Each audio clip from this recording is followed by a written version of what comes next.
চলো আজ তোমাদেরকে একটা গল্প শোনাই। একটা বন্ধ ঘরের মধ্যে 4টে মোমবাতি জ্বলছিল। 4টে মোমবাতির 4টে নামও ছিল। একজনের নাম শান্তি, একজনের নাম বিশ্বাস, একজনের নাম ভালোবাসা, আর একজনের নাম আশা।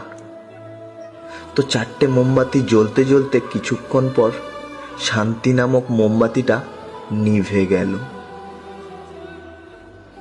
তো তার কিছুক্ষণ পর বিশ্বাস বলছে, যেখানে শান্তি নেই সেখানে আমি থেকে কি করব, সেও নিভে গেল। তো তার কিছুক্ষণ পর ভালোবাসা বলছে, যেখানে শান্তি নেই, বিশ্বাস নেই, সেখানে আমার থাকার কোনো প্রয়োজনই নেই। ভালোবাসাও নিভে গেল। পড়ে থাকলো একজন, আশা।